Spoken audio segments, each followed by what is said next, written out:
Yep, that's right. I bought a second CX, and I've actually had this bike for quite some time. Let's talk about it, and why it looks the way it does, and what the plan for this bike is. Because one CX would be more than enough, two is excessive, because they're not really all that great of motorcycles. Well, yeah, this is my 1981 Honda CX500, and well, I bought a second one actually in the same week, the same day. I bought two of them. It was kind of an accident how we ended up coming across these bikes, but this bike has a title. It has like every single thing it needs, even though it looks pretty stripped down. It didn't come with the tank, but it did come with a extensive spare parts bucket. The other CX I ended up finding, and it was $100. If you guys haven't watched that video, check it out after this. But the CX isn't really that cool of a motorcycle. It doesn't have crazy performance like the bike standing behind it. It doesn't really look all that cool in stock form. But there's a reason why we've owned 4 of them to date. The first one I ended up selling about 4 or 5 years ago at this point. And that bike I ended up selling because it just sat forever and also could never get it to fire right. Then we ended up buying this bike. This bike was shipped down to us, and in the time it was shipped down to us, I found the other one for $100. And then a spare parts bike came for sale and ended up buying that. That's 4 CXs. The other one is an all-original bike that, I mean, it was just too good of a price that just didn't even seem real for that bike. And I was like, okay, spare parts at the very least. Turned out to be a whole bike. You guys can watch the story if you're interested. But the story behind this bike was it has a title and it's stripped down enough to the point where, I mean, the deal kind of made sense. And the idea behind this is to make it into a cafe racer. Now I know some people behind the camera are going to be like, oh my god, another cafe racer bike. Yeah, I think they're overdone. Yeah, I think a lot of people ruined great bikes. I talked about it a couple of weeks ago actually as to why people should stop making cafe racers. The CX and the Virago are two bikes that aren't all too desirable, cool whatsoever, and they actually make really, really good cafe racers. The goal of this bike isn't to make it the most extravagant cafe racer out there, because I think people go into making cafe racers with the mentality that they're gonna make the coolest machine ever and then end up making something completely garbage or never end up finishing it. That's kind of the story with the Virago we have right now. We started the project, we swapped the front end, and it's kind of just in mid-build, suspended.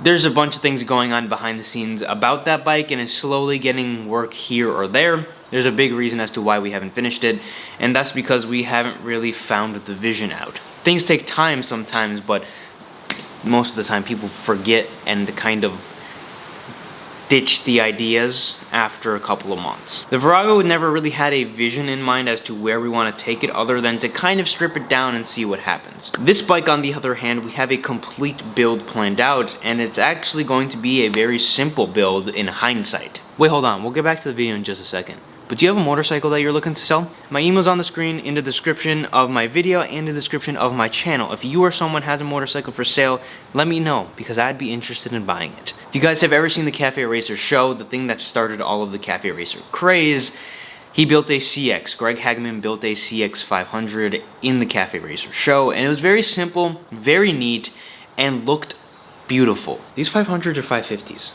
because they had a 650. I think it's a 500. It's a 500 V-twin water-cooled motor, and the motor looks phenomenal. I like the shape of the V, the water cool. It looks really good. It has a very classic look. From the factory, they made them into kind of cruiser sort of bikes for America. What he did was he stripped it down, clip-ons on the front, kept the stock front end, kept everything very OEM, deleted some of the air boxes and stuff like that to give it a little bit more of a sleek look, and he chopped the frame in the back, I believe, and put like a bump seat on it. These are 500 water-cooled V-twin that sit side by side and not back and front. Most of the bikes you kind of sit on top of the V, while this one you sit in between the V. You have one cylinder on one side and one cylinder on the other, if that makes sense. You guys see what I'm talking about. But that's the goal with the bike, is to turn it into a very simple, very neat, and very classy cafe racer. It's not over the top absurd, but you look at the bike and it looks phenomenal. It just looks like an old cafe racer without all of the bling, the jewelry, in terms of like LED turn signals, LED lights, all of that kind of stuff that some people find cool and some people actually do them really cool, but most people end up trying to do those things and then completely messing them up. The goal with this CX behind me is to do that. Simple, very simple. Put pea shooter exhaust system on it, cut the rear frame in the back, put a nice seat on it, put the deluxe tank on it, which I'll touch on in just a second, put the headlight back on, clip-ons on the motorcycle, which means there's no handlebars. The handlebar is technically just a piece that's clipped on to the actual front suspension. That's why they call them clip-ons. So I was talking about the tank and the deluxe tank. So if you guys actually look at the Greg Hagman motorcycle, the tank is silver, which, I mean, we're gonna put our own flare on it, but it's actually a CX tank. He didn't use an aftermarket tank. And let me show you the tank he used. So the Honda CX500 came out in two different models. There's also a CX Turbo and also a CX650, but that's besides the point. It came out in a standard and a deluxe. This is the deluxe tank. This is the factory CX tank for deluxe models. And that's the same tank that he uses that you're seeing in the pictures. Looks pretty sick. Has like a very mold in right here. This tank has a dent. I actually have two of these tanks. I have no idea where this tank came from, and I bought the other one off of eBay or Facebook, and I had it shipped to me. But what that means is it's no cutting required, no special mounting required. This is just a plug-and-play tank that goes onto the CX because it just came with the bike from the factory. Other than that, I mean, it's gonna have to be stripped to bare frame, completely repainted. The wiring is gonna have to be redone. The engine's gonna have to be painted, but the engine theoretically should run.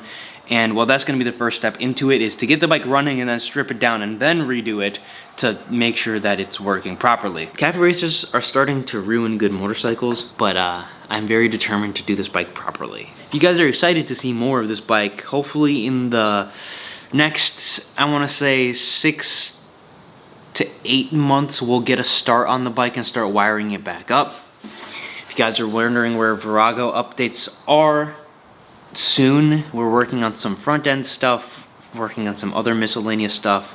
If you're looking at the CBX behind me there should be a video either coming out in the near future or a video already out on that bike, kind of step one into getting the bike restored or back up and running. I have one too many projects, and this one's been on the back burner for like 10 years. My dad's been imagining this CX because it's simple, it's neat, and it almost looks like a factory bike, which is, in my opinion, the best looking cafe racers is the ones that look like they could have been factory.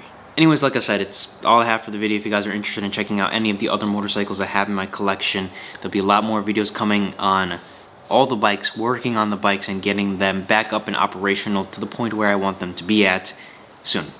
Check out the other videos, and I'll see you guys in the next one.